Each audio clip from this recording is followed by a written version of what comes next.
The game industry at large continues to withdraw from Russia during the country's ongoing invasion of Ukraine. Epic, Ubisoft, Take-Two, Microsoft, Activision Blizzard, and Twitch have joined CD Projekt Red and EA in removing their products and services from the Russian marketplace. As I mentioned in a video last week, Ukraine's Vice Prime Minister, Mikhailo Fedorov, put out a request to Xbox and PlayStation, as well as the broader game industry, to temporarily ban all accounts in Russia and Belarus. He also requested for video game companies to cancel any international events held in those countries and abstain from supporting Russian and Belarusian esports players. Fedorov explains in his letter that the intention for his requests are to help motivate Russian citizens to proactively stop Russia's disgraceful military aggression. Last week, EA and CD Projekt Red were two of the earlier gaming companies to withhold their physical and digital products from Russia. Not long after, Epic Games, Microsoft, and Activision Blizzard also made official statements announcing their withdrawal of goods and services from Russia. The official Epic Twitter account tweeted, "Epic is stopping commerce with Russia and our games in response to its invasion of Ukraine. We're not blocking access for the same reason other communication tools remain online. The free world should keep all lines of dialogue open." In an official Microsoft blog post last Friday, President and Vice Chair Brad Smith wrote, "Like the rest of the world, we are horrified, angered, and saddened by the images and news coming from the war in Ukraine and condemn this unjustified, unprovoked, and unlawful invasion by Russia. We are announcing today that we will suspend all new sales of Microsoft products and services in Russia." This obviously will affect Xbox and Xbox services like Xbox Live and Game Pass, since they are under the Microsoft umbrella. So it's not exactly the same as outright banning all the accounts in Russia and Belarus, but if players are paying month to month for a lot of these services and the conflict continues for an extended amount of time, they will lose access to those services when their subscriptions lapse without the ability to re-up. At the time of this recording, Ubisoft is the latest major game publisher to suspend its physical and digital sales in Russia, and that's according to an official Ubisoft blog that was updated on Monday, as well as a quote that was given to Bloomberg from a Ubisoft spokesperson. If you weren't aware, Ubisoft actually has two studios in Ukraine, and one of their larger ones is actually based in Kyiv. Around the same time, Alan Lewis, Take-Two's vice president of corporate communications, told The Verge that after significant consideration last week, we decided to stop new sales, installations, and marketing support across all our labels in Russia and Belarus at this time, which likely means no more GTA Online transactions for all of Russia and Belarus for an indefinite amount of time. Historically, we've never seen something like this in the medium's history.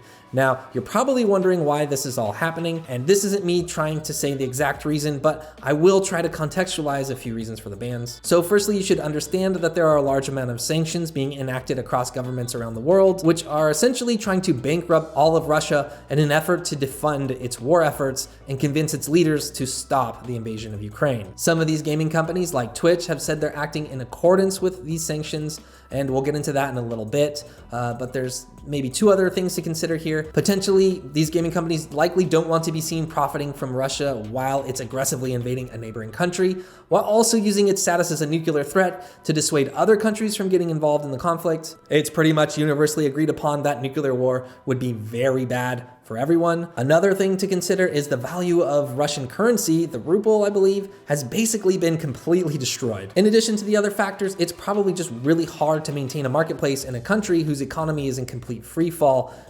basically in shambles indefinitely. All right, as for Twitch, a company who's, paying out content creators worldwide, I wanted to save this part of the story for last because when we covered this story before, there was a lot of people in the comments who pointed out that many kids and players would be undeservingly impacted by these gaming companies withdrawing from Russia.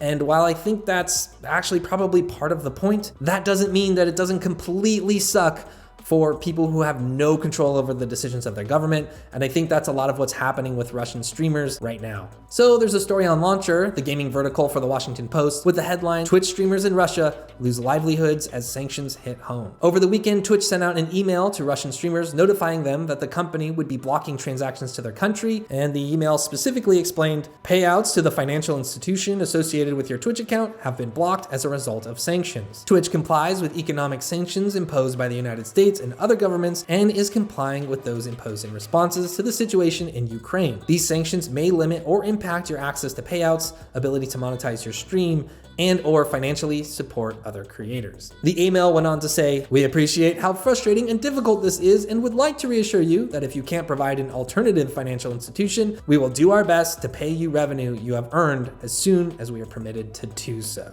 That sucks. PayPal immediately comes to mind as an alternate financial institution, but as Launcher reports, PayPal also suspended its services to Russia on Sunday, so there is basically no way for Russian streamers to make money, and there's no telling when Twitch will lift its suspension. Hey, so a quick aside here, as I'm editing this piece together, I just wanted to mention that while it really does suck that Russian Twitch streamers that have nothing to do with the decisions of their government are no longer able to earn revenue on Twitch or even collect revenue that they already earned streaming, what also sucks is Twitch streamers in Ukraine potentially can't stream because their cities are being attacked or their house is being bombed or they're living out of a bomb shelter, you know, for throughout the week or whatever it is. And so yeah, all things in context. I just wanted to point this story out because people seem interested in it last time around when we kind of said that this would be a thing that possibly happens going forward. But anyways, that's kind of the whole point. You know, a lot of people are undeservedly being affected by a conflict like this, and in a lot of different ways. So there it is. Just keep that in mind, and here's the rest of the story. The Launcher story goes on to quote a number of Russian streamers who were impacted. Lena, a Twitch partner, said, "I feared it and knew it could happen, but didn't expect it to happen this soon and overnight over the weekend." Lena also went on to explain another knock-on effect, which is actually an issue for the general public online in Russia, in which she said, "If I can no longer pay for a VPN or a virtual private network, I am cut off from the independent internet. I'm only left with the Russian propaganda and cannot see what is truly going on in the world." This is apt because Russia recently put a ban on social media sites like Facebook and is restricting others like Twitter in an effort to control the flow and context of information around their invasion of Ukraine. One of the biggest Russian Twitch streamers, known as Jesus AVGN, actually left Russia and moved to the US due to his stance against Russian President Vladimir Putin, but he's still been impacted. He told the Washington Post, "I've been blocked from payments from Twitch. Many advertisements have left the Russian market, and my Visa and MasterCards will soon be blocked abroad." Jesus AVGN added, "For many years, I've been against the Putin regime, because of which I had to flee my home country, and yet I still have to answer for all the terrible actions of Putin, even in another country." So yes, all of this absolutely sucks. Not just for players who probably aren't going to be able to buy new games or play games online, but also for people who make their living online through video games. Despite the bans and the suspensions, it looks like a number of Russian streamers are continuing to stream anyway, and Twitch is going to continue to allow them to do so, but they're still at risk of being banned or blocked by the government in their own country. So on one hand, a lot of players are being unjustly affected by sanctions and the larger withdrawal of the games industry from Russia's economy, but on the other, these gaming and tech companies are acting in accordance with other world leaders and governments in a unified effort to encourage Russia to stop its attack on Ukraine. All right, I know that was a longer and fairly more complex story than what we usually do here on Inside Gaming, but I think these types of topics are kind of important to cover, even if we can only do it from our limited lens of video game-ness. Anyways, thank you everyone for watching. Thanks for your support, and come back tomorrow for another video right here on Inside Gaming.